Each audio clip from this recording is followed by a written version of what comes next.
They mocked the waitress for her scars, laughing like she was nothing. Then a voice cut through the room, calm, cold, dangerous.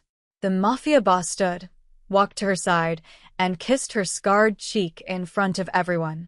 What they didn't know, 12 years ago, she saved his mother's life and vanished without a trace.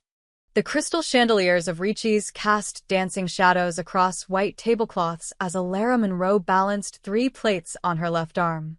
Her right hand trembled slightly. It always did when table 7 got loud. Tonight, they were louder than usual. Another bottle of the Barolo called out Marcus Chun, a real estate developer whose watch cost more than Alara's yearly rent. His companions, 2 lawyers and a cosmetic surgeon, laughed at something on his phone. Alara approached with her practiced smile, the one that never quite reached her eyes. "Right away, sir."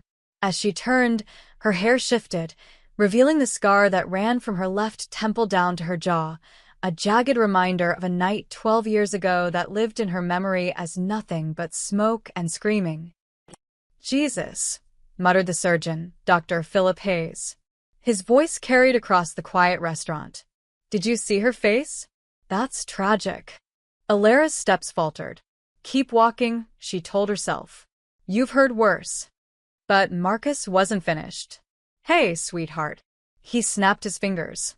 "Come back here a second." Every instinct screamed at her to keep going, but she needed this job.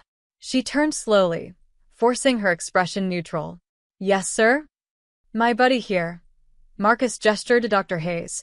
"Runs the best cosmetic surgery practice in Manhattan. He could fix that mess on your face. Maybe knock off 20% if you mention my name." The table erupted in laughter. One of the lawyers, Sarah Kim, at least had the decency to look uncomfortable, but she said nothing. Alara felt heat crawl up her neck. Her scar tingled the way it always did when she was mortified. I'm fine, thank you." "Come on, don't be proud." Dr. Hayes leaned back in his chair. "You work in a place like this? You're the first thing people see. That kind of disfigurement affects tips, affects." "Affects what, exactly?" The voice cut through the restaurant like a blade through silk, quiet, calm, and absolutely lethal. Alara turned toward the sound. A man sat alone 3 tables away, his dinner untouched. She'd noticed him earlier because he was impossible not to notice. Tall, dark-haired, maybe 35, with the kind of presence that made even wealthy men check their posture. His suit was impeccable, midnight blue, probably Italian, definitely expensive. But it was his eyes that held her now. Dark, intense, and fixed on table 7 with an expression that made the temperature in the room drop 10 degrees. Marcus cleared his throat. "Excuse me, we're having a private conversation." In a public restaurant, the man interrupted, standing. He moved with predatory grace, each step deliberate.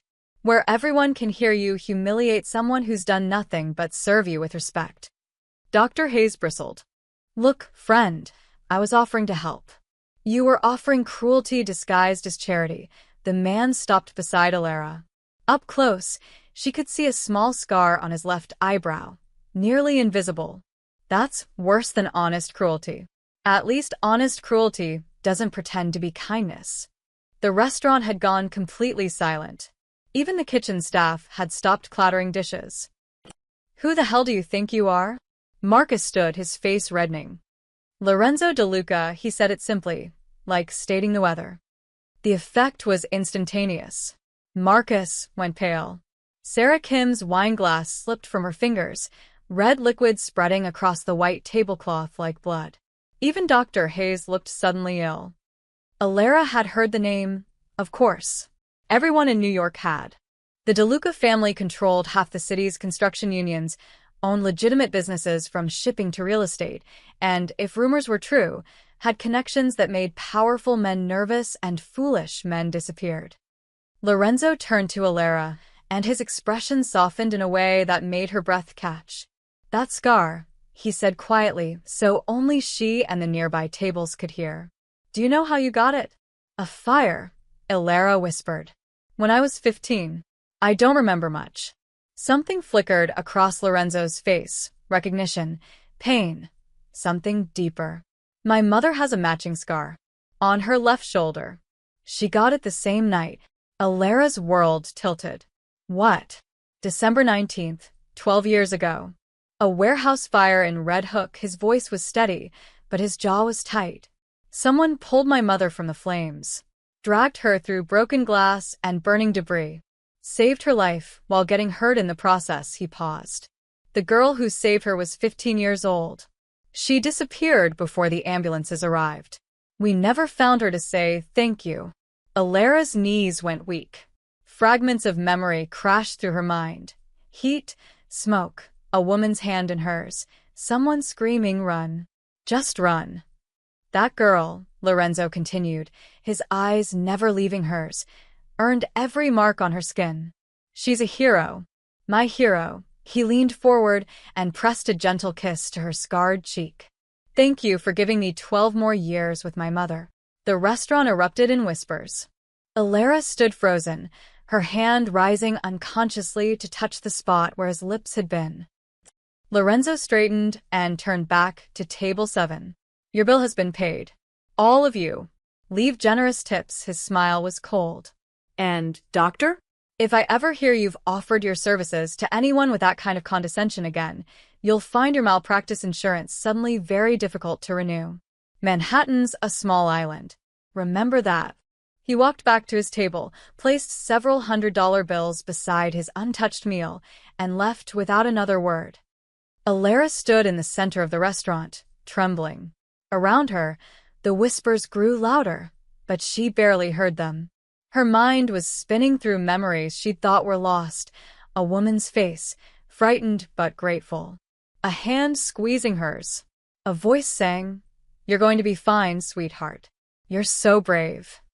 Alara, the sharp voice of her manager, Tom Ricci, nephew of the restaurant's owner, cut through her daze. My office. Now.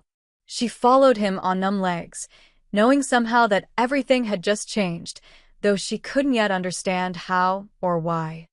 All she knew was that Lorenzo DeLuca had just connected her to a past she'd been told to forget, and something told her that was only the beginning. Tom Ricci's office smelled like cheap cologne and expensive whiskey.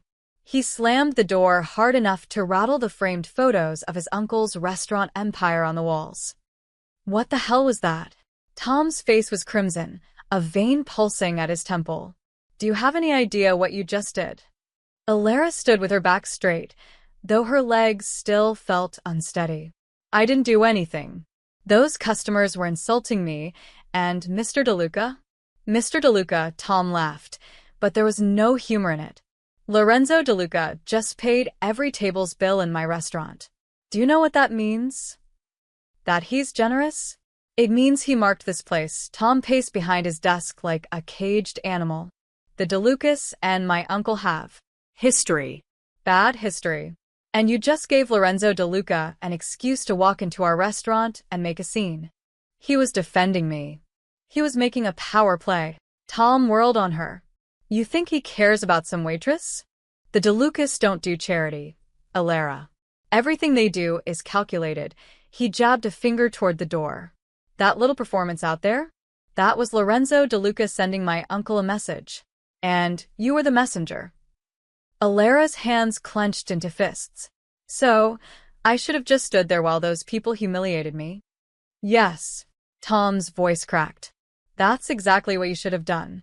You smile, you take their tips, and you keep your head down. That's the job. That's not a job. That's abuse. Tom's expression hardened. You're suspended. 2 weeks, no pay. And if my uncle decides you're more trouble than you're worth, don't be surprised when you're looking for work somewhere else. The words hit like a physical blow. Tom, please. I need this job. My rent is due next week. Should have thought of that before you became the center of a Mafia publicity stunt. He turned his back to her. Clean out your locker. I don't want to see you here until November 15th. If then. The rain started as Alara pushed through the restaurant service entrance into the alley. Cold, bitter, thoroughly miserable, perfectly matching her mood.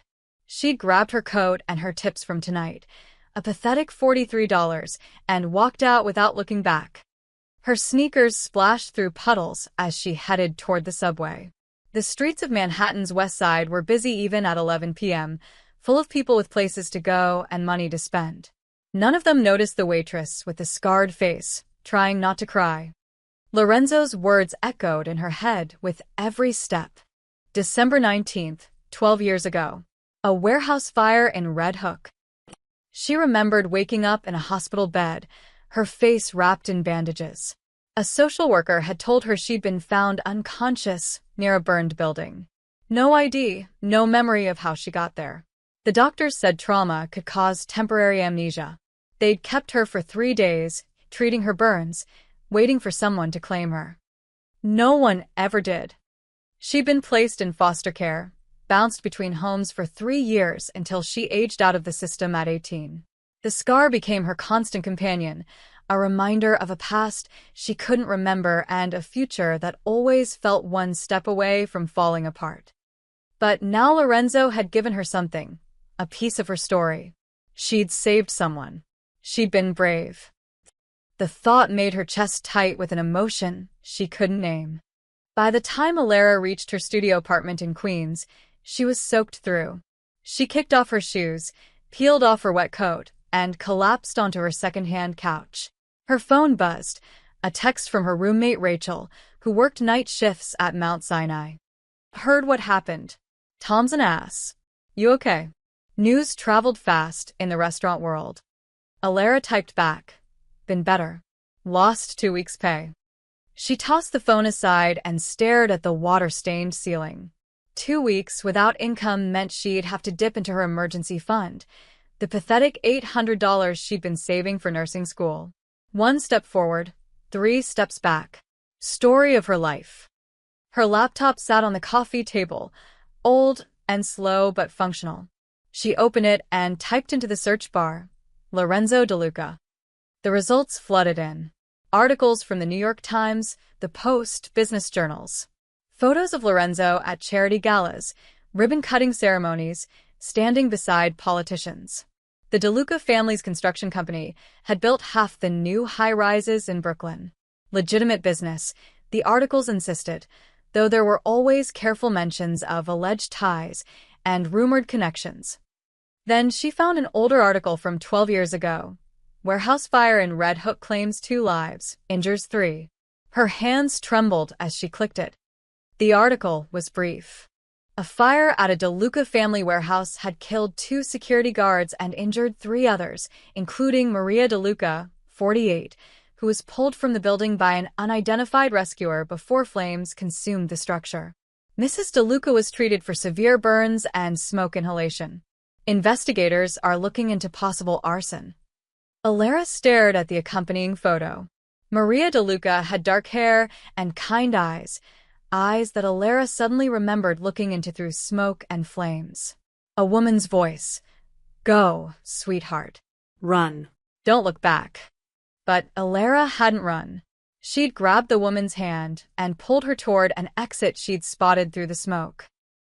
The memories were fragmentary, like a shattered mirror, but they were real. Lorenzo was telling the truth. She had saved his mother. A knock on her door made her jump. She wasn't expecting anyone, and it was nearly midnight. Through the peephole, she saw a young man in a dark suit holding an envelope. Her heart hammered as she cracked the door open, keeping the chain lock engaged. Yes. Alara Monroe? His voice was polite, professional. I have a delivery for you. From Mr. DeLuca. Alara stared at the envelope on her coffee table like it might explode. The young man had handed it to her without ceremony, tipped his head politely, and disappeared back down the stairs before she could ask any questions. The envelope was heavy, cream-colored, with her name written in elegant script across the front. No address, no stamp, hand-delivered. She picked it up with trembling fingers and broke the wax seal embossed with an ornate letter D. Inside was a photograph. Her breath caught. The image showed a teenage girl, thin, with wild dark hair and a hospital gown, standing beside an ambulance. Her left cheek was bandaged, but her eyes were visible, wide, frightened, defiant. Behind her, firefighters battled flames consuming a massive warehouse. It was her, 15-year-old Alara, looking directly at the camera as if she didn't understand why someone was taking her picture. She flipped the photo over. On the back, stamped in dark blue ink, was the DeLuca family crest, a lion holding a key. Below it, someone had written in the same elegant handwriting, December 19th, 2013. Red Hook, the girl who vanished. No note. No explanation. Just the photograph and the date that had haunted her for 12 years. Alara's hands shook as she set it down. Why didn't she remember this photo being taken? Why couldn't she remember anything clearly from that night except fragments, smoke, heat, a woman's hand? She grabbed her phone and texted Rachel, "Do you still have that contact at the hospital?" The records person. The response came quickly. "Jenny? Yeah, why?" "Need to find my old medical records. From when I was 15. That's sealed juvie stuff. Hard to access." I need a try. 3 dots appeared. Then, I'll ask. She owes me, but it might take a few days. Alara set down the phone and picked up the photograph again. Something about it felt wrong. Not the image itself, but the fact that it existed at all. If this photo had been taken the night of the fire, why hadn't the social worker shown it to her? Why had no one tried to find out who she was? The girl in the photograph looked lost, traumatized, like someone who should have been surrounded by concerned adults, not standing alone beside an ambulance while firefighters worked behind her. She opened her laptop again and searched for more information about the fire. Most articles repeated the same basic facts, but then she found something, a follow-up piece from a week later. DeLuca warehouse fire ruled accidental. Insurance investigation continues. The article mentioned that Antonio Ricci, a business rival of the DeLuca family, had filed a complaint alleging the fire was staged for insurance fraud. The investigation had cleared the DeLucas of any wrongdoing, but Ricci had gone on record calling it a convenient conclusion. Antonio Ricci, Tom's uncle, the owner of the restaurant where she'd worked for 3 years. Alara's stomach twisted. Was it coincidence that she'd ended up working for the DeLuca family's rival? Or was there something darker connecting these pieces? She spent the next hour searching for anything about Antonio Ricci and the DeLuca family. What she found was a decade-long feud, disputed construction contracts, accusations of bid rigging, lawsuits that went nowhere. The two families circled each other like sharks, never quite drawing blood but never backing down. And somehow, she was caught in the middle. Sleep didn't come easily. When it did, Alara dreamed of fire. She was 15 again, cutting through an alley in Red Hook on her way back to her foster home. She'd missed curfew, again, and knew she'd catch hell for it, but anything was better than being in that house with Mr. Peterson's wandering eyes and Mrs. Peterson's deliberate blindness. Smoke hit her first. Thick, black, choking. Then she saw the flames through a warehouse window and heard screaming. In the dream, everything was crystal clear, details her waking mind had buried. She'd kicked through a side door, found it unlocked. Inside, the heat was overwhelming. Shelves of boxes burned like kindling. And there, collapsed near an office door, was a woman in a blue dress. "Help!" The woman's voice was hoarse. "Please." 15-year-old Alara didn't think. She ran forward, grabbed the woman's arm, and pulled. The woman was heavier than she looked, but terror gave Alara strength. They stumbled toward the exit together, the woman leaning on her shoulder. Then the ceiling groaned. "Run," the woman screamed, pushing Alara forward. "Go!" But Alara held on. They burst through the door together as something exploded behind them, a fireball that sent them both sprawling onto the pavement. After that, the dream became confused. Voices. Sirens. Someone lifting her. The woman's hand gripping hers. "Thank you, sweetheart. Thank you." Then darkness. Alara woke gasping, her cheek burning as if the fire had touched it again. She pressed her palm to the scar and waited for her heartbeat to slow. It was 3 in the morning. Rain still pattered against the window. and she knew, with absolute certainty, that Lorenzo De Luca had told her the truth. But he'd also left her with questions. Why had she vanished from the hospital? Who had taken that photograph? And why, after 12 years, had no one tried to find her until now? She picked up the photograph again, studying every detail. In the background, barely visible, was a man in a dark coat walking away from the ambulance. He was blurred, but something about his posture seemed familiar. Alara grabbed her laptop and pulled up a photo of Antonio Ricci from his restaurant's website.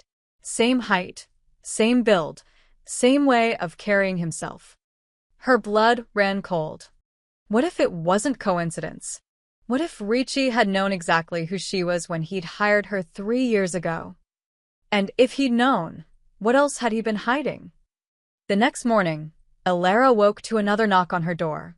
This time, it was barely 7 a.m., and she answered in sweatpants and an oversized Columbia University t-shirt she'd found at Goodwill.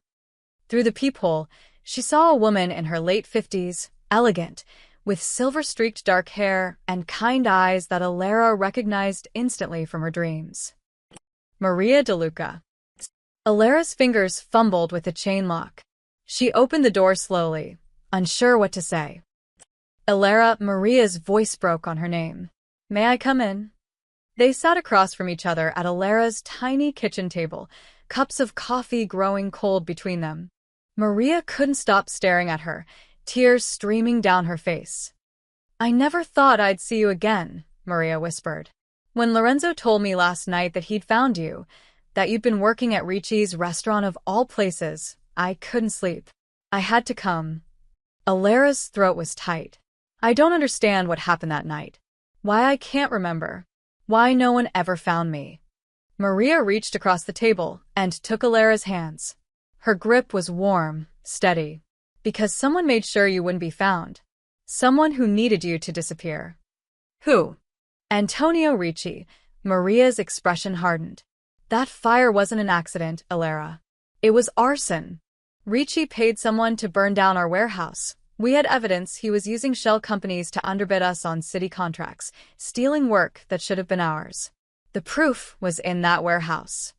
Alara's coffee cup trembled in her hands. But the investigation was compromised. Ricci had connections in the fire department in the police. They ruled it accidental before our lawyers could even file an appeal. Maria's jaw tightened. We lost everything that night. The warehouse, our records, our leverage. The insurance payout took 2 years to come through, and by then, Ricci had expanded his empire. He bought his first restaurant with money that should have been ours. And me. Maria's eyes filled with fresh tears. You saved my life. I was in the office that night, working late, when the fire started. The exits were blocked. Whoever said it wanted to make sure anyone inside didn't get out. I would have died if you hadn't found me. She touched her left shoulder reflexively. I still have the scar from when part of the ceiling collapsed. You pulled me through burning debris, sweetheart. A 15-year-old girl I'd never met risked her life for me. Alara's vision blurred. I remember bits and pieces. Your voice telling me to run. Your hand in mine. When we got outside, I passed out from smoke inhalation. When I woke up in the hospital 3 days later, I asked about you. Begged the nurses to find the girl who saved me. Maria's voice cracked. They said no one matching your description had been admitted. No records, no name. I thought maybe I'd imagined you in my delirium. But Lorenzo didn't. He spent months searching. We even hired private investigators. How did I end up in foster care with no memory? Maria's expression turned dark. I didn't know until last night. Lorenzo has resources now that he didn't have 12 years ago. He made some calls, pushed some people. What he found, she paused, steadying herself. You were admitted to Brooklyn Methodist under a Jane Doe. A nurse documented your injuries, took your photograph for identification purposes. But the next morning, your file was flagged by someone in administration. Your records were sealed, your photograph removed from the system. You were transferred to social services before anyone could ask questions. Ricci, Alara breathed. We believe so. He had someone in the hospital administration on his payroll. We're still tracking down exactly who. But the timing is too perfect. You were the only witness who could confirm someone else was in that building that night. Someone who could testify that the fire was deliberately set. Maria squeezed her hands tighter. He made you disappear, Alara. And then, years later, when you aged out of the system and needed work, I think he saw an opportunity. To keep me close. To make sure I never remembered. Exactly. Maria's voice was fierce now. He could monitor you, control you. If you ever started asking questions, he'd know immediately. And working in his restaurant, serving his customers, it kept you invisible. Just another waitress with a sad story. Alara felt sick. 3 years. She'd worked for the man who'd stolen her past, who'd tried to kill Maria, who'd built his fortune on lies and ashes. Why did Lorenzo come to the restaurant last night? She asked. How did he even know I was there? Maria smiled sadly. He didn't. It was pure chance or fate, depending on what you believe. He had a business meeting that was canceled, decided to get dinner somewhere quiet. When he saw your scar, she touched Alara's cheek gently. I have the same one. He knew immediately. What happens now? Now. Maria's expression turned steely. Now we make Antonio Ricci pay for what he did. To you, to our family, to everyone he's hurt over the past 12 years. She pulled a card from her purse and slid it across the table. Lorenzo wants to meet with you. Properly this time. We have lawyers, investigators, resources. But we need your help, Alara.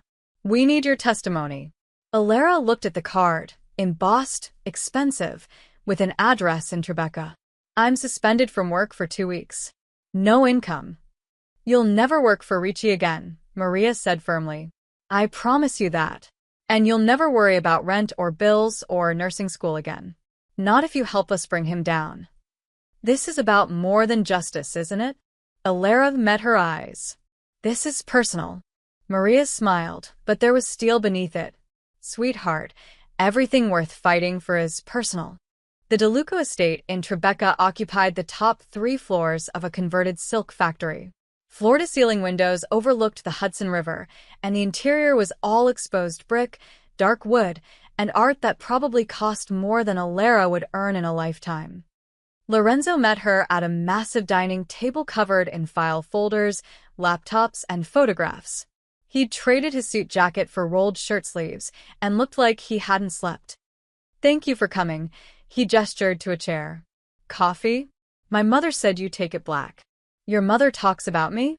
Alara sat, feeling out of place in her thrift store jeans. She hasn't stopped since yesterday. Lorenzo's smile was genuine, transforming his severe face into something almost boyish. Fair warning, she's planning to adopt you, if you stay still long enough. Despite everything, Alara laughed. The sound surprised her. Lorenzo opened the nearest folder. I want to be straight with you about what we're dealing with. Antonio Ricci isn't just a restaurant owner. Over the past 12 years, he's built an empire on insurance fraud, extortion, and money laundering. The warehouse fire was just the beginning. He spread photographs across the table. Buildings, documents, bank statements. After our warehouse burned, Ricci collected a massive payout from a charity fund meant for small business fire victims. He claimed his own warehouse, 3 blocks from ours, was damaged by the same fire. It wasn't. But the charity paid him anyway because the fire inspector's report was conveniently vague. The same inspector who ruled your fire accidental? Exactly. Gerald Morrison, retired now, living in Florida on a pension that shouldn't be as generous as it is. Lorenzo's jaw tightened. We've been building a case against Ricci for years, but he's careful. Everything's hidden behind LLCs, shell companies, offshore accounts. Every time we get close, the trail goes cold. So why now? Why me? Lorenzo met her eyes. Because you're the piece he couldn't hide. You were there, Alara. You saw what he tried to bury. And I think, he paused, pulling out another folder. Alara's breath caught as she recognized the photograph from the envelope, but this time, it was part of a complete file. Admission forms, doctor's notes, treatment records. How did you get these? Let's say I have friends in medical records who believe in justice more than privacy laws. Lorenzo flipped through pages. Look at this. The admitting nurse, Catherine Walsh, documented everything. You had second-degree burns on your hands and face, smoke inhalation, severe trauma. But she also noted something interesting. Patient was clutching a scorched piece of paper when paramedics found her. Document was bagged as potential evidence. Alera's heart hammered. What document? That's the question. Lorenzo pulled out his laptop. Hospital evidence logs show it was transferred to the police that same night. But when I had someone check the police records, there's no mention of any evidence collected from the fire scene involving a Jane Doe victim. It disappeared, along with your identity. Lorenzo's expression was grim. I think you grabbed something from that office before you pulled my mother out. Something Ricci desperately needed destroyed. A desk, papers scattered everywhere, and her 15-year-old self grabbing something instinctively before the heat became unbearable. I can't remember what it was, she whispered. Maybe you don't have to. Lorenzo opened a new folder. 3 months ago, I hired a forensic accountant, someone Ricci doesn't know exists. She's been tracing his money for months, following every transaction, every shell company, every suspicious payment. He slid a spreadsheet across the table.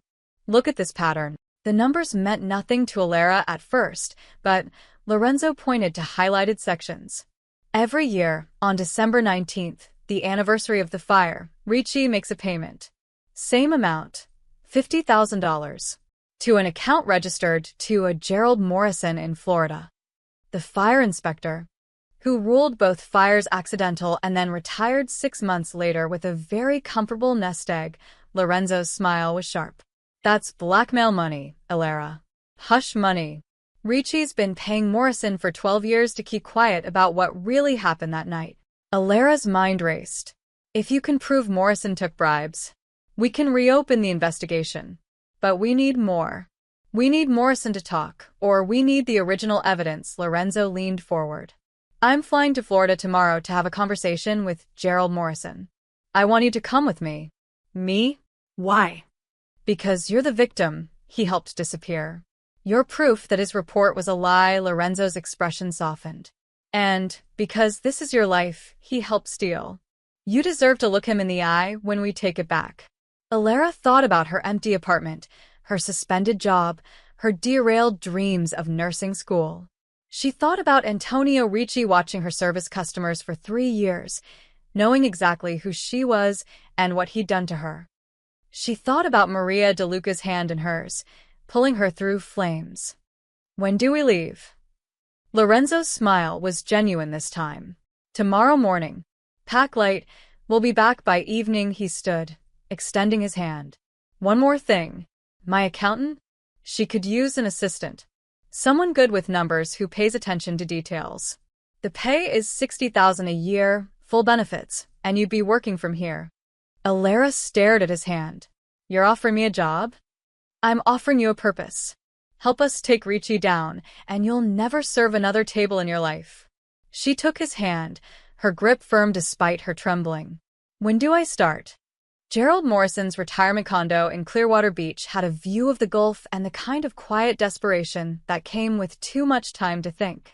He answered the door in cargo shorts and a faded Tampa Bay Buccaneers shirt, his face going pale when he saw Lorenzo. Mr. De Luca, his voice cracked. I'm retired. I don't have anything to. This is Alera Monroe. Lorenzo stepped aside so Morrison could see her clearly. Though 12 years ago, you knew her as Jane Doe, the girl you helped erase from a crime scene. Morrison's hand trembled on the doorframe. His eyes fixed on Alera's scar, and something crumbled in his expression. Jesus Christ. May we come in? Lorenzo's tone made it clear refusal wasn't an option. The condo was generic, rental furniture, stock art on the walls, nothing personal except a few photographs of grandchildren. Morrison sat heavily on his couch while Lorenzo and Alera took the chairs across from him. The old man looked like he might be sick. I didn't know you were just a kid, Morrison said quietly, staring at Alera. Ricci told me you were an accomplice. Someone he needed to keep quiet. I thought, he rubbed his face. I thought I was protecting a legitimate business interest. You thought $50,000 a year was worth lying? Lorenzo's voice was ice. I thought my daughter's cancer treatment was worth it. Morrison's hands shook. Ricci knew. Somehow he knew about Emma's diagnosis, about the medical bills bankrupting us. He showed up at the hospital 3 days after the fire, told me he could make our problems disappear if I made the investigation disappear. His voice broke. My little girl was dying. What would you have done? The silence stretched. Alara felt something twist in her chest. Anger, yes, but also unwanted understanding. She thought about her own desperation, the choices she'd made just to survive. Is your daughter alive? She asked quietly. Morrison's eyes filled with tears. Yes. Thanks to Ricci's money, she got the treatment she needed. She's 26 now, married, has a baby girl. He looked at Alara's scar. But I see your face, and I know what I did. I've seen it every December 19th for 12 years. Lorenzo pulled out a folder. Tell us about the evidence. The document Alara was holding when paramedics found her. Morrison's shoulders sagged. It was a ledger page. Handwritten, partially burned. Listed payments to city officials, names, amounts, dates. I recognized 3 of the names. Building inspectors who'd signed off on Ricci's projects. He met Lorenzo's eyes. It was proof of systematic bribery. If that page had gone into evidence, Ricci's entire operation would have collapsed. What happened to it? I handed it directly to Ricci. He was waiting at the precinct when I brought it in, said he needed to verify it wasn't stolen DeLuca property. Morrison laughed bitterly. I knew he was going to destroy it. I knew, and I did it anyway. Alara's fists clenched. And me? Why did I disappear? Ricci was afraid you'd seen too much, remembered too much. He had someone at Brooklyn Methodist, an administrator named Paul Chin, flag your file and transfer you out before anyone could properly identify you or take a detailed statement. Morrison's voice dropped. Chin received a very generous donation to his son's private school fund. $50,000, same as me. Ricci was good at finding people's pressure points. Lorenzo leaned forward. Here's what's going to happen, Gerald. You're going to give us a full written statement. Every detail, every payment, every lie. You're going to testify, if this goes to trial. In exchange, we'll recommend leniency and arrange for your daughter's continued care if Ricci tries to retaliate. And if I refuse, then I'll make sure every law enforcement agency in Florida knows you're sitting on 12 years of evidence in an arson case that killed 2 people. Lorenzo's expression was granite. Your pension disappears. Your reputation disappears. And your daughter learns what her father really did to save her. Morrison closed his eyes. When he opened them, he looked 10 years older. What do you need me to do? 3 hours later, they sat in a rented conference room at a Clearwater law office. Morrison's statement was being notarized while Lorenzo's lawyer video called from New York, confirming they had enough to reopen the case. Alara stood at the window, watching the sun set over the Gulf. She felt hollowed out, exhausted in a way that had nothing to do with the flight or the heat. Lorenzo joined her, 2 bottles of water in his hands. He offered her one. You okay? I don't know. She took the water but didn't open it. He made a choice to save his daughter. Can I really hate him for that? You can hate what he did and still understand why he did it. Those things aren't mutually exclusive. Lorenzo's voice was gentle. Ricci's good at finding desperate people and making them complicit. Morrison, Chin, probably dozens of others over the years. That's how men like him build empires, one compromised soul at a time. Is that what happened to you? The question slipped out before Alara could stop it. How you became who you are. Lorenzo was quiet for a long moment. My father built our business on handshakes and favors. Some legal, some less so. When he died, I inherited all of it, the legitimate construction company and the debts that came with it. Debts to people who don't accept no as payment. He met her eyes. I've made choices I'm not proud of to keep my family safe. The difference is I own them. Ricci hides behind other people's desperation. What happens when we get back to New York? We give Morrison's statement to the district attorney. With his testimony and our financial records, we can prove Ricci committed arson, insurance fraud, bribery, and obstruction of justice. Lorenzo's jaw tightened. He's going to prison, Alara. For a long time. She turned to face him fully. He's been watching me for 3 years. Living in his restaurant, serving his food, being invisible. What if? Her voice wavered. What if he knows we're coming for him? Lorenzo's expression turned predatory. Then he'll do what desperate men always do. He'll make a mistake. And we'll be waiting. Antonio Ricci's annual charity gala was legendary in New York social circles, a black-tie affair at the Plaza Hotel where Manhattan's elite paid $1,000 a plate to pretend they cared about underprivileged youth. This year's event, scheduled for November 10th, had sold out in 3 days. Lorenzo wasn't on the guest list. He bought a table anyway. This is insane, Alara said, staring at the emerald green gown hanging in Maria's guest room. She'd been staying at the DeLuca estate since they'd returned from Florida 4 days ago, working with Lorenzo's forensic accountant during the day and trying not to think about what came next. Maria appeared in the doorway, elegant in midnight blue silk. Insane is letting that man have one more night thinking he's untouchable. Tonight, we change that. What if he recognizes me? He will. Maria's smile was sharp. That's the point. The gown fit perfectly, off-shoulder, elegant, expensive enough to make Alara feel like an imposter. Maria had done her hair in soft waves, and for the first time in years, Alara didn't try to hide her scar. She let it show, a silver line down her cheek that caught the light. You look like a warrior, Maria said softly. Exactly what you are. Lorenzo was waiting in the foyer, devastating in a tuxedo. His eyes widened when he saw Alara. You're going to stop traffic. I'm going to throw up, Alara muttered. Do it after we destroy Ricci. He offered his arm. Ready? She wasn't, but she took his arm anyway. The plaza's grand ballroom glittered with crystal chandeliers and false charity. Alara recognized faces from the restaurant, wealthy patrons who'd never looked at her twice when she was wearing an apron. Now, in her gown, and on Lorenzo DeLuca's arm, they couldn't stop staring. Antonio Ricci stood near the stage, holding court with a group of politicians and business owners.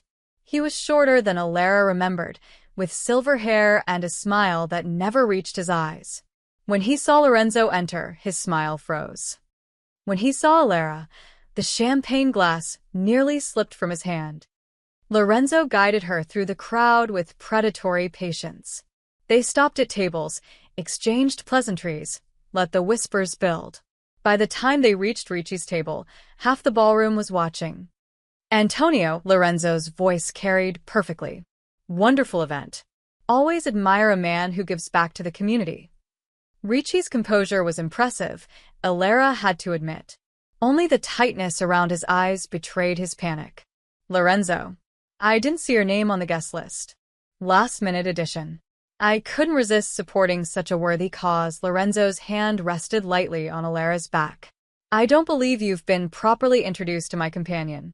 This is Alara Monroe. The blood drained from Ricci's face. His eyes darted to her scar, then away, then back. Miss Monroe, I believe you worked at one of my restaurants. I did. Alara's voice was steadier than she felt.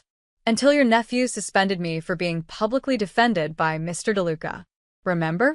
When he kissed my cheek at dinner? The nearby conversations went quiet. People were definitely listening now. A misunderstanding. I'm sure. Ricci's smile was a grimace.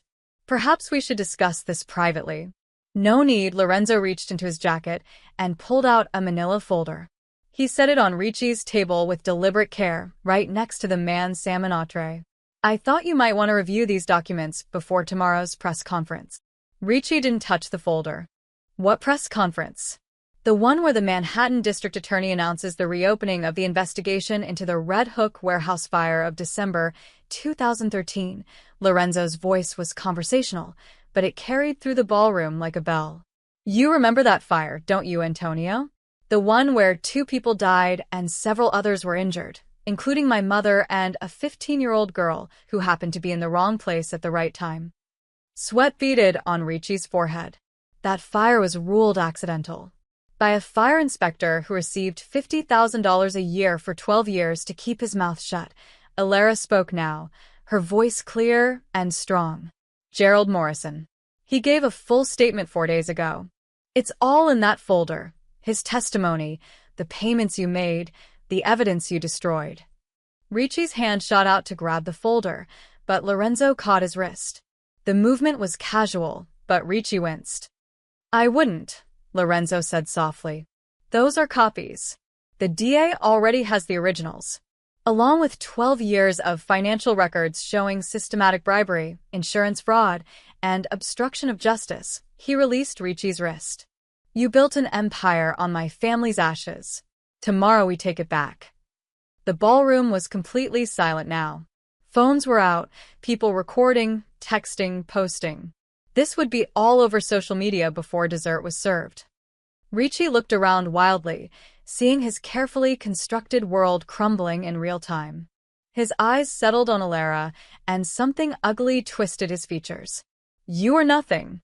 A street kid who should have died in that fire. I gave you a job, a purpose. You gave her a cage. Maria's voice cut through the ballroom like a blade. She'd appeared beside them, regal and fierce. You tried to kill me, murdered 2 innocent guards, and destroyed a child's life to cover your crimes. Tomorrow, the whole city will know exactly what you are.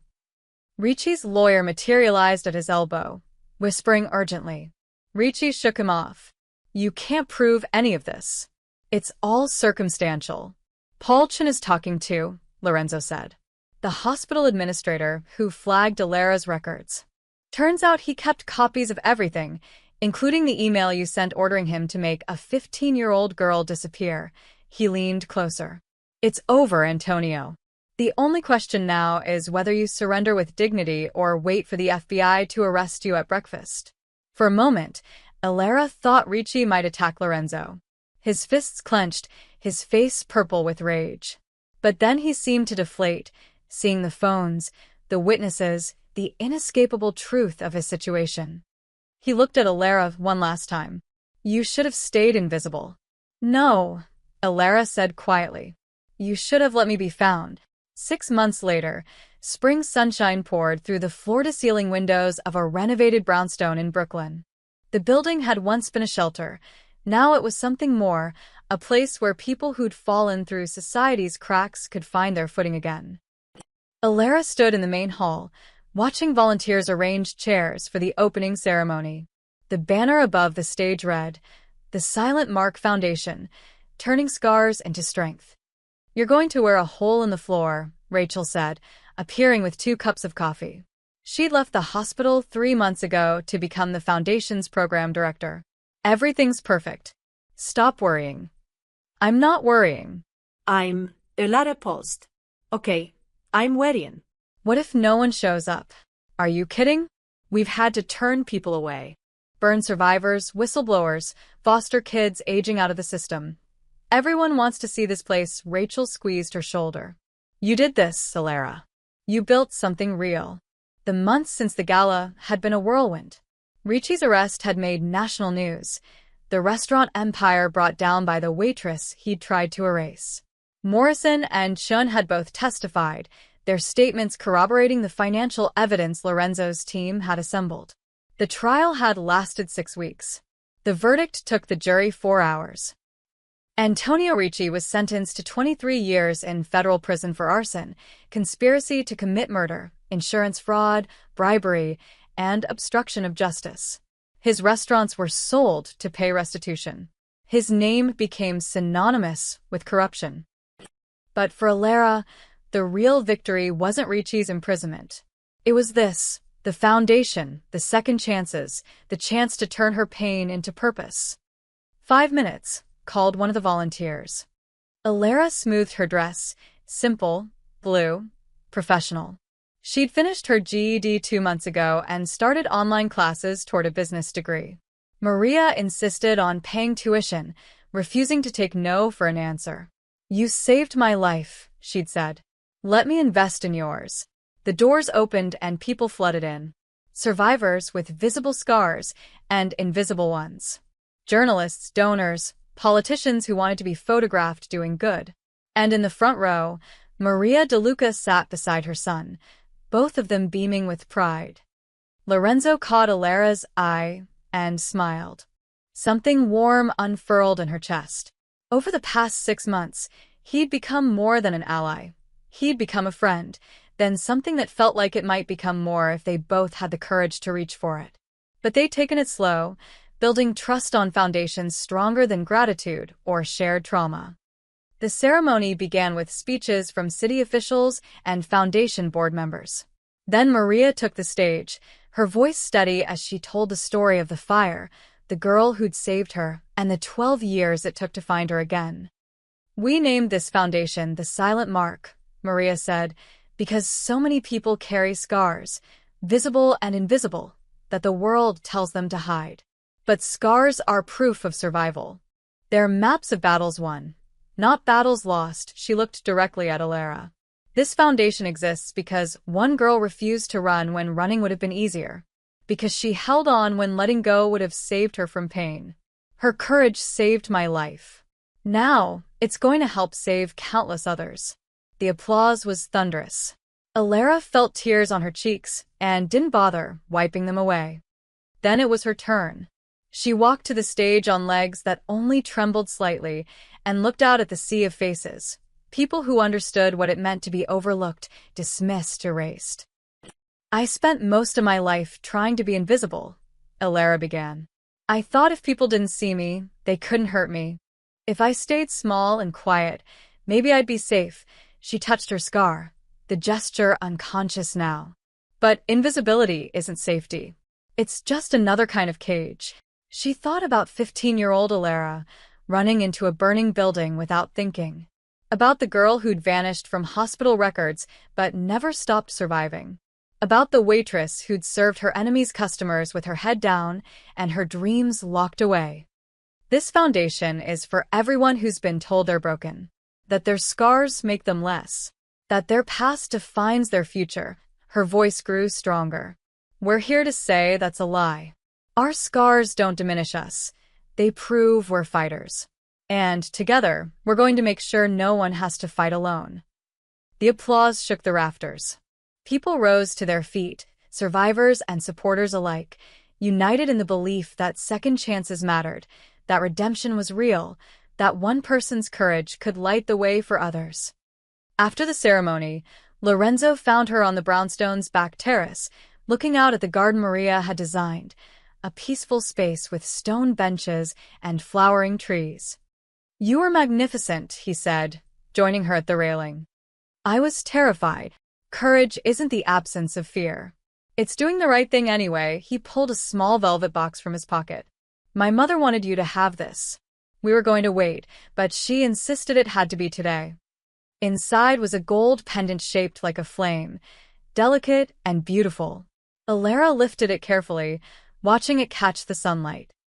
"The fire that scarred you gave me back my family," Lorenzo said quietly, echoing words he'd spoken months ago in a restaurant when everything changed. "But it also gave me you. And that's a gift I'll spend the rest of my life being grateful for." He fastened the pendant around her neck, his fingers gentle against her skin. When she turned to face him, his eyes held a question he didn't voice. Not yet, but soon. Alera touched the flame resting against her heart and thought about the girl she'd been and the woman she'd become. About the scars that had almost destroyed her, but instead had led her here, to purpose, to family, to a future she'd stopped believing was possible. "Thank you," she whispered, "for seeing me when I couldn't see myself." Lorenzo took her hand, and together they walked back inside, where Maria was already planning the foundation's first fundraiser, where Rachel was signing up new volunteers, where survivors were finding community and hope. The scar on Alera's cheek caught the afternoon light as she smiled, no longer something to hide, but a badge of honor.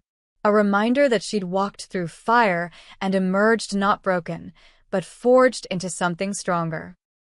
The flame that had marked her would now guide others home.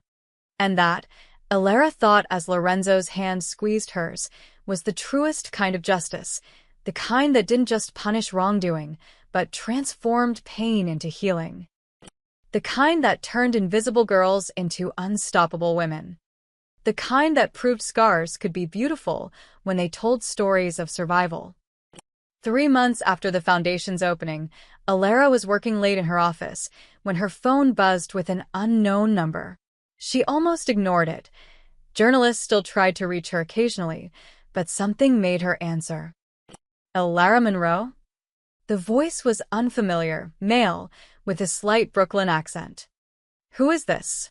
My name is Detective Marcus Webb, NYPD. I need to speak with you about Antonio Ricci. In person. Tonight, if possible. Alara's stomach dropped. Ricci's in prison. That's what we need to talk about. Are you at the foundation? 20 minutes later, Detective Webb sat across from her in the conference room. He was in his 40s, with tired eyes and the rumpled look of someone who'd been working too many hours. He slid a photograph across the table. It showed a man in his early 30s, lean, dark-haired, with cold eyes. Do you recognize him? Alara studied the face. Something about it tugged at her memory, but she couldn't place it. No. Should I? His name is Vincent Ricci, Antonio's son from his first marriage. He's been living in Europe for the past 15 years, running his father's offshore business interests. Webb's expression was grim. 2 days ago, he flew into JFK. Yesterday, Gerald Morrison was found dead in his Florida condo. Carbon monoxide poisoning. Made to look like an accident. The room tilted. Morrison testified against Ricci. Exactly. And this morning, Paul Chin, the hospital administrator who helped bury your records, was hit by a car in Queens. Driver didn't stop. Chen's in critical condition. Webb leaned forward. Miss Monroe, someone is eliminating witnesses. We believe Vincent Ricci is finishing what his father started. Alara's hands went numb. Why are you telling me this? Because you're the star witness. The one who put Antonio away. And Vincent blames you for destroying his family's empire. Webb pulled out another photo. This one showed Vincent at JFK, and he was looking directly at the security camera with a smile that made Alara's blood run cold. We have him under surveillance, but he's careful. Trained in counter-surveillance, has resources, connections. He's dangerous, Miss Monroe. And I think he's coming for you. Then arrest him. For what? Being in New York? We have no proof he's connected to Morrison's death yet, and the hit-and run on Chin happened in a blind spot. No camera footage, no witnesses. Webb's frustration was evident. I'm here to warn you and offer protection. We can put you in a safe house. No. Alara's voice was firm despite her fear. I'm not hiding. Not again. Miss Monroe. I spent 12 years invisible because of that family. I'm not disappearing now. She met his eyes. But I need to tell Lorenzo. Webb nodded slowly. Mr. DeLuca should know. But be careful who else you tell. Vincent has money, which means he has people. We don't know who might be on his payroll. After Webb left, Alara sat in the dark office, her mind racing. She thought about Morrison, the broken man who'd tried to do the right thing in the end, and Shun, fighting for his life in a hospital bed. Both had helped bury her once. Now they were paying the price for their confessions. She pulled out her phone and called Lorenzo. He answered on the first ring. Alara? It's almost midnight. Vincent Ricci is in New York. The words tumbled out. Morrison's dead. Chen's in the hospital. The police think Vincent is eliminating witnesses. Silence. Then, where are you? Still at the foundation. Stay there. Lock the doors. I'm 10 minutes away. His voice was hard, controlled. Alara, do not leave that building. Do you understand? Yes. I'm coming. She hung up and moved to the window, looking out at the quiet Brooklyn street. A car was parked across the street, a dark sedan that hadn't been there when she'd arrived. As she watched, someone in the driver's seat lit a cigarette, the brief flare illuminating a man's face. A face she'd seen in Webb's photograph. Vincent Ricci was already here. Alara backed away from the window, her heart hammering. She grabbed her phone to call 911, but before she could dial, the lights went out. The entire building plunged into darkness. She stood frozen, listening to the silence. Then she heard it, the sound of the front door opening. She'd locked it. She knew she'd locked it. Footsteps echoed in the hallway below. Slow, deliberate, coming closer. Alara's office was on the second floor. There was a fire escape outside her window, but she'd have to cross the room to reach it. In the darkness, she'd be blind. The footsteps reached the stairs. She moved as quietly as she could, feeling her way along the wall toward the window. Her hand found the latch just as the footsteps reached the second-floor landing. Alara Monroe, Vincent's voice was smooth, educated, nothing like his father's rough edges. I just want to talk about what you took from my family. She yanked the window open. The fire escape was right there, just a step away. Running again? Vincent's silhouette appeared in her doorway. That's all you've ever done, isn't it? Run from fires. Run from the truth. Run from the consequences of your actions. I didn't take anything from you, Alara said, her voice steadier than she felt. Your father destroyed his own empire. My father built something real. Something that lasted decades. And you, his voice hardened.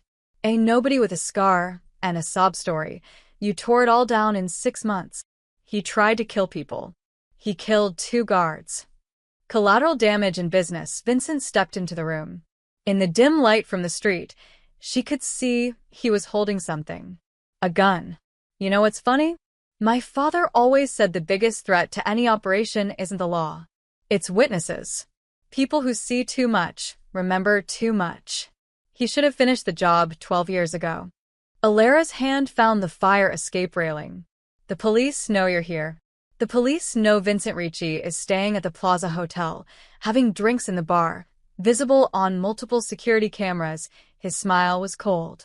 They don't know about the man who looks nothing like me, who's been watching you for 3 days, learning your patterns. He raised the gun. Alara threw herself through the window onto the fire escape as the shot rang out. Glass exploded above her head. She scrambled down the metal stairs, her feet slipping on the rain-slick rungs. Another shot. The railing beside her hand sparked. She jumped the last few feet to the alley and ran. Behind her, she heard Vincent's footsteps on the fire escape, fast and sure. He was younger, faster, and he knew she had nowhere to go. But Alara had spent 12 years surviving. She knew how to disappear into shadows, how to move through alleys, how to stay alive when everything said she shouldn't be. She just had to stay ahead of him until Lorenzo arrived. If she could make it that long. Alara's lungs burned as she sprinted through the Brooklyn streets. Behind her, Vincent's footsteps echoed off brick walls. She ducked into an alley, pressing herself against a dumpster, trying to control her ragged breathing. Her phone vibrated. Lorenzo. She answered without speaking. I can hear you running, his voice was urgent. Where are you? Alley behind the foundation, she whispered. He has a gun. Lorenzo, he shot at me. I'm 2 blocks away. Keep moving toward Atlantic Avenue. Stay in populated areas. The footsteps stopped. Alara's blood went cold. In the silence, she heard Vincent's voice, calm and conversational. You know what I learned in Europe, Alara? Patience. My father was always too impulsive, too emotional. That's why he got caught. A pause. I've been watching you for weeks. I know you drink coffee at the same cafe every morning. I know you visit Maria De Luca on Tuesdays. I know Lorenzo drives you home most nights. Alara's hand trembled on the phone. Lorenzo could hear everything. I could have taken you any time, Vincent continued. But I wanted you to understand something first. This isn't revenge.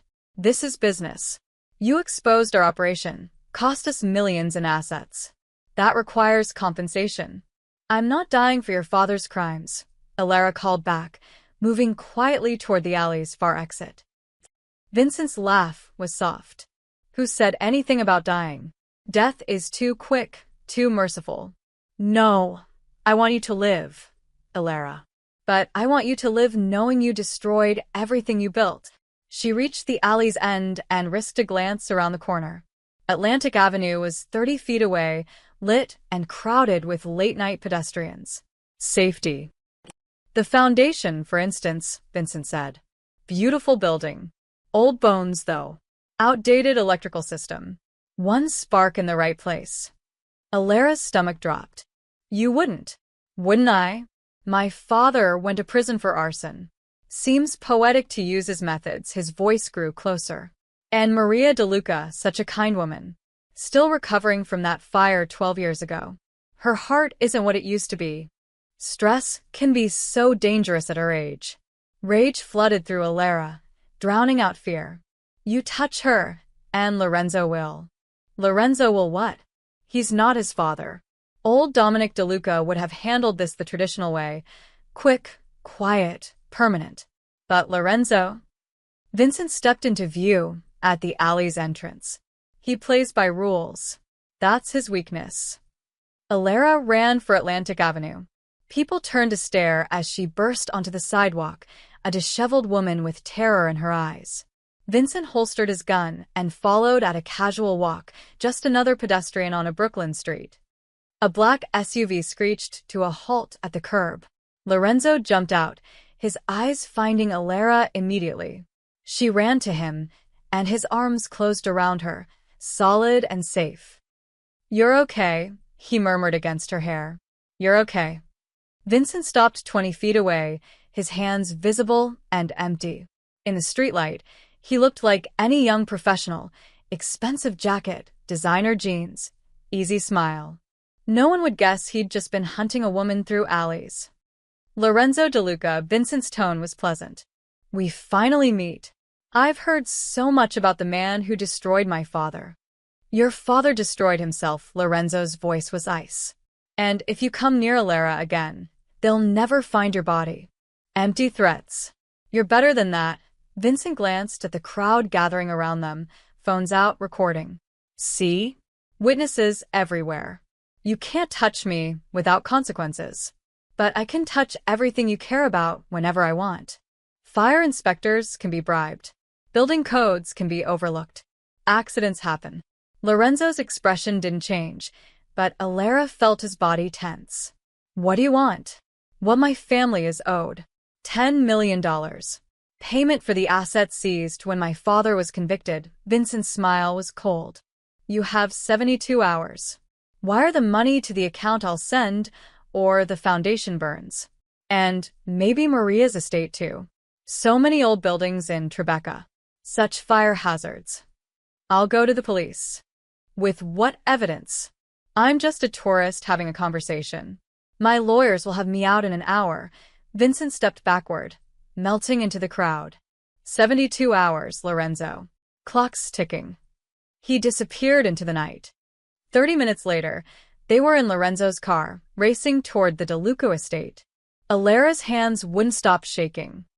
He's not going to stop, she said. Even if you pay him. I'm not paying him, Lorenzo's jaw was tight. But he's right about one thing. I can't touch him without proof. Not without starting a war that'll hurt everyone around me. Then what do we do? Lorenzo was quiet for a long moment. When he spoke, his voice was different. Harder, darker. We give him what he wants. Or rather, we make him think we are. I don't understand. Vincent's smart, but he's arrogant. He thinks he's untouchable because he's careful. Lorenzo's hands tightened on the steering wheel. But everyone makes mistakes. We just need to make him believe he's won. Draw him out into the open. Use me as bait, Alara said quietly. No. Absolutely not. Lorenzo, she turned to face him. He's already targeting me. At least this way, we control the situation. It's too dangerous. Living in fear is more dangerous, Alara's voice was firm. We end this now. Together. Lorenzo looked at her for a long moment, and something shifted in his expression. Not agreement, but understanding. If we do this, we do it my way. With backup, with planning, with every precaution. Agreed. He pulled out his phone and made a call. Marcus? It's Lorenzo DeLuca. We need to talk about Vincent Ricci. A pause. No, not protection. I'm thinking something more proactive. As Lorenzo spoke with the detective, Elara stared out the window at the city, lights blurring past. She thought about Vincent's cold eyes, his threats against Maria, against everything she'd built. She'd run from fire once. She'd been invisible for 12 years. But she wasn't that frightened girl anymore. This time, she was walking into the flames with her eyes open. And she wasn't alone. The plan was simple, which meant it was probably insane. Elara stood in the Foundation's main hall 48 hours later, watching Lorenzo's security team install hidden cameras in every corner. Detective Webb paced near the windows, speaking quietly into his radio. Outside, unmarked police cars were positioned on every block. "You don't have to do this," Maria said for the 10th time. She'd arrived an hour ago, insisting on being present despite Lorenzo's protests. "Vincent is dangerous. If something goes wrong, then we'll handle it." Elara squeezed her hand. "But he needs to believe I'm alone and vulnerable. That's the only way he'll come himself instead of sending someone expendable." The trap was elegant in its simplicity. Lorenzo had sent a message to Vincent's burner phone: "Foundation empty tonight. Security system offline for repairs. Elara working late alone. Last chance to make your point before the money transfers." They were betting that Vincent's ego and his need to personally terrify her would override his caution. "He'll come," Lorenzo said, checking his weapon. He wore a Kevlar vest under his shirt, and his expression was the one Elara had learned meant he was in what Maria called Dominic mode, channeling his father's ruthless instincts. "Vincent wants me to know he can reach you anytime. He'll want to prove it. And when he does?" Elara asked. "We get him on camera, making explicit threats. Armed trespass. Attempted assault. Enough for Webb to hold him while we dig into his finances." Lorenzo's eyes met hers. "But the second it goes wrong, you run. Promise me." "I promise." It was a lie, and they both knew it. At 9 p.m., everyone cleared out.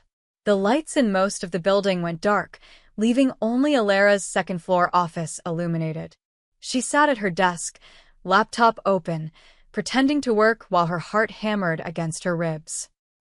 Lorenzo was in the basement with half his security team.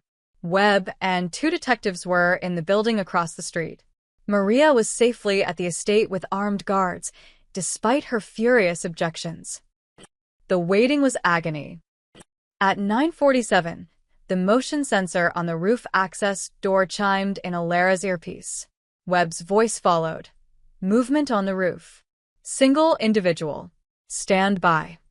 Elara's hands clenched. Vincent was coming from above, avoiding the street-level surveillance. Smart. Footsteps overhead. Then the sound of the roof access door opening. He was inside. Elara forced herself to keep typing, to look absorbed in work. Her earpiece crackled with Lorenzo's voice. "I see him on camera. Second-floor hallway. He's checking doors." The footsteps grew closer. Elara could hear him testing doorknobs, moving methodically toward her office. Her office door was unlocked, an obvious invitation, but Vincent's arrogance would make him take it anyway. The footsteps stopped outside her door. The knob turned slowly. Vincent stepped inside, and Elara's breath caught. He was wearing gloves and carrying a red gas canister. Not a gun, something worse. Working late. Vincent set the canister down carefully. Dedicated. "I respect that." Elara stood slowly, putting the desk between them. "The building's empty. Whatever you're planning is already done." Vincent smiled. "I placed 3 other canisters throughout the building while you were sitting here. Gasoline mixed with accelerant. This place will burn so hot, so fast, there won't be enough left to investigate properly. You'll never get away with it, won't I? I'm on camera at a restaurant in Manhattan right now, or rather, someone who looks remarkably like me is." "Paid him very well." Vincent pulled out a lighter. "By the time anyone figures out it was arson, I'll be back in Europe. And you'll be a tragic headline. Foundation director dies in fire. Cruel irony for burn victim." In her earpiece, Lorenzo's voice was urgent. "Moving in. 30 seconds." Elara needed to keep Vincent talking. "Your father would be ashamed." At least he had the courage to face his enemies. Vincent's expression darkened. My father was weak. He got emotional, got caught. I'm cleaning up his mess. He flicked the lighter, flame dancing. Nothing personal, Elara. Just business. He tossed the lighter toward the gasoline canister. Everything happened at once. Lorenzo burst through the door, weapon drawn. NYP, drop it. But Vincent was already moving, diving behind Elara's desk as the lighter fell. Elara lunged forward, catching it before it hit the canister, the flame singing her palm before she crushed it out. Vincent came up with a gun, aimed at Lorenzo. The shot was deafening in the small room. But Vincent didn't fire at Lorenzo. He fired at the window, shattering it, then threw himself through the opening onto the fire escape. Go! Lorenzo shouted to his team. Back exit. But Elara saw something Lorenzo didn't. Vincent wasn't running down, he was climbing up toward the roof. And in his hand was a phone, thumb hovering over the screen. A remote detonator. The other canisters, Elara screamed. He's going to. The explosion came from the first floor. Heat and sound slammed through the building. Flames erupted from the stairwell, cutting off their exit. Vincent's voice echoed from above, triumphant. Backup plan, Lorenzo. The building burns either way, but now you burn with her. Smoke filled the office. Lorenzo grabbed Elara's arm, pulling her toward the window. Fire escape. Now. They climbed out onto the metal platform, but flames were already licking up from below.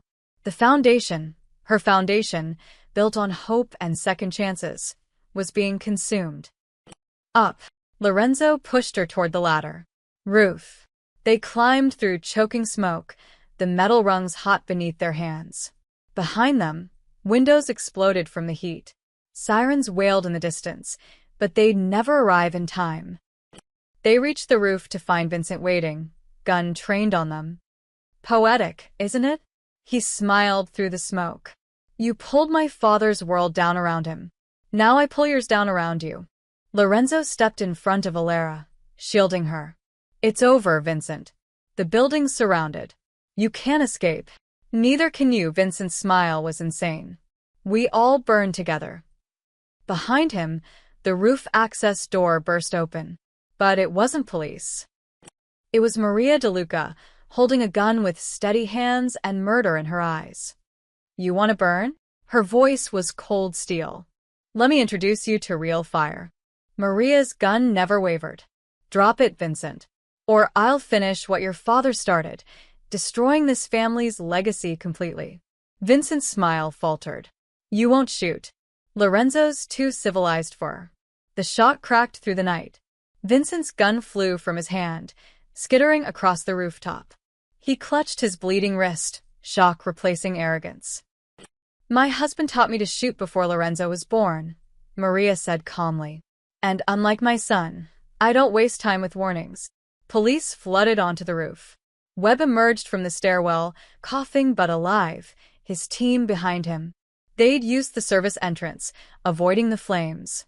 Vincent was on the ground in seconds, hands cuffed behind his back. You're insane, Vincent spat at Maria. You could have killed me. If I wanted you dead, you'd be dead. Maria lowered the gun, and Lorenzo carefully took it from her trembling hands. I wanted you scared. Like you scared my family. Firefighters were already battling the blaze below. Webb pulled Elara aside as paramedics checked her burned palm. We got everything on camera. The threats, the arson, the attempted murder. He's going away for decades. The foundation, Elara's voice broke, can be rebuilt. Lorenzo appeared beside her, soot-streaked but whole. Buildings are just wood and stone. What matters is the people. But as Elara watched flames consume the brownstone, the space she'd poured her heart into, grief overwhelmed her. This was supposed to be where broken people found healing. Now it was just another fire in her life, taking everything away. 3 weeks later, Elara stood in the ruins of the foundation, surrounded by construction crews and architects. Insurance adjusters had declared it a total loss. The investigation confirmed Vincent had planted 4 separate incendiary devices. He'd meant to leave nothing standing. He'd almost succeeded. Miss Monroe. A woman approached, mid-50s, professional, kind eyes. I'm Sandra Chen. Paul's sister. Alara's throat tightened. Paul Chun had died 2 days after Vincent's arrest, never waking from his coma. Another victim of the Ricci family's violence. I'm so sorry about your brother. He made mistakes. Big ones, Sandra's voice was steady. But at the end, he tried to do the right thing. That should count for something. She handed Alara an envelope. He left this for you. Wrote it in the hospital before the coma, just in case. Inside was a letter in shaky handwriting.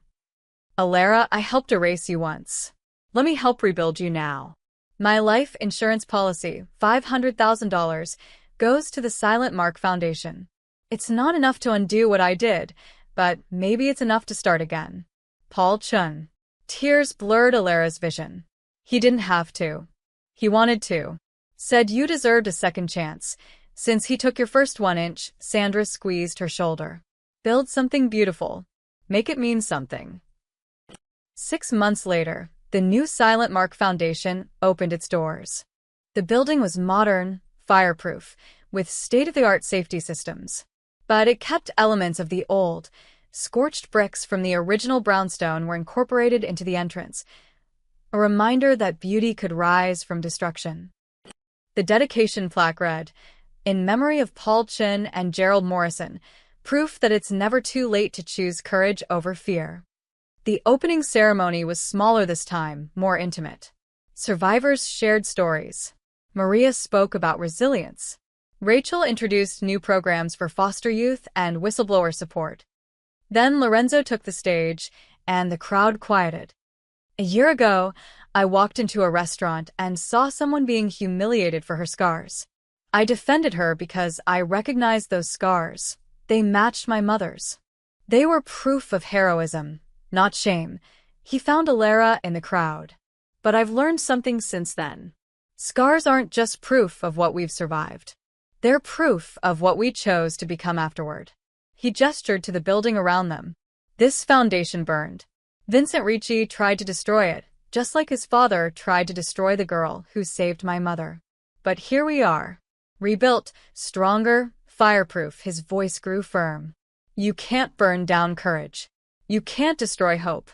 And you can't erase people who refuse to stay invisible.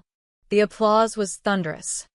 Later, as the sun set over Brooklyn, Alara and Lorenzo stood on the new rooftop garden, Maria's design, peaceful and green, nothing like the nightmare that had unfolded on the old building's roof.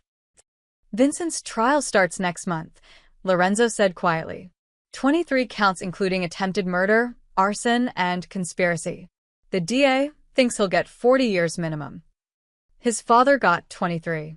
Together, that's, Alara calculated, 63 years of Ricci men behind bars. Justice isn't always poetic, but sometimes it rhymes. Lorenzo took her hand. Are you ready for what comes next? The trial? Testifying again. After that, he turned to face her fully. I know we've taken things slow. Given everything that's happened, I wanted you to have time to heal, to build your own life without feeling obligated. Alara kissed him, cutting off his careful words. When she pulled back, his eyes were wide with surprise and something deeper. I'm not obligated, she said firmly. I am chosen. There's a difference. His smile was radiant. Then choose this. He pulled out a small box. Not a ring, but a key. Move into the estate. Not as a guest, as family. Help me figure out what comes next for both of us. Alara took the key, feeling its weight. A year ago, she'd been invisible, a scarred waitress with no past and no future. Now she was surrounded by people who saw her, valued her, loved her. Yes, she whispered. Maria appeared with champagne, having clearly been eavesdropping. Finally, I was starting to think I'd have to lock you two in a room together.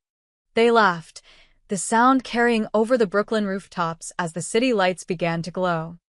Below, the foundation's windows blazed with warmth, not fire this time, but light. Inside, survivors were finding community, whistleblowers were finding safety, and invisible people were learning to be seen. Alara touched the flame pendant to her throat and thought about the 15-year-old girl who'd run into a burning building without thinking. That girl had saved Maria's life, but lost her own identity in the process. It had taken 12 years, 2 fires, and 2 generations of Ricci men to get it back. But she had it now, not just her past, but her future. Not just survival, but purpose. Not just scars, but stories worth telling. The fire that marked her would always be part of who she was. But it no longer defined her. She was Alara Monroe, Foundation Director, whistleblower, survivor, and, finally, someone who'd stopped running from the flames and learned to carry her own light instead. The end.